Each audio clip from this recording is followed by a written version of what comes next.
যেদিনই বাসায় আমার পছন্দ মতো তরকারি রান্না না হবে সেদিনই আমার খাবার হচ্ছে ডিম পোচ আর ভাত। বাট আজকে তরকারি রান্না হয়েছে, কিন্তু আমি অনেক দিন ধরেই হচ্ছে আমার মানে ভাজা ভাত খেতে মন চাচ্ছে, আর অনেক দিন ধরে খাওয়াও হচ্ছিল না। তাই ভাবলাম যে একটু ভাজা ভাত আর হচ্ছে ডিম পোচ করে খাই। সো যেমন ভাবা তেমন কাজ, আমি হচ্ছে মানে ডিম ভেজে ভাত ভেজে নিয়েছি, আর আমি এখন খাবো। সাথে অনেকগুলো চিলি ফ্লেক্স দিয়ে নিলাম, কজ আমার হচ্ছে অনেক ঝাল ঝাল করে খেতে মন চাচ্ছিল। শুকনো মরিচ ভাজা ছিল না, এই জন্য আমি এখন চিলি ফ্লেক্স দিয়ে খাচ্ছি।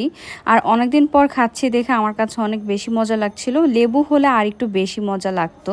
যাদের ফেসে ওপেন পোর্সের সমস্যা বা ব্রণ হওয়ার পর জায়গাটা গর্ত গর্ত হয়ে গিয়েছে, যারা ফেসটাকে ব্রাইট করতে চান, টান টান করতে চান, তারা কিন্তু এই কম্বোটা ব্যবহার করতে পারেন। ভাই, এই ছোট্ট সিরামটা এত ভালো কাজ করে, আর এইটা কিন্তু টিনেজাররাও ব্যবহার করতে পারবে। আর এই সিরামের সাথে হচ্ছে একটা নাইট ক্রিমও আছে। আবার এই সিরামটা কিন্তু আপনার স্কিনকেও রিপেয়ার করবে। সো যারা এই কম্বোটা অর্ডার করতে চাচ্ছেন, এখনই সানজানা স্যাটার পেজে ইনবক্স করুন অথবা হোয়াটসঅ্যাপে ইনবক্স করে অর্ডার করে নিন।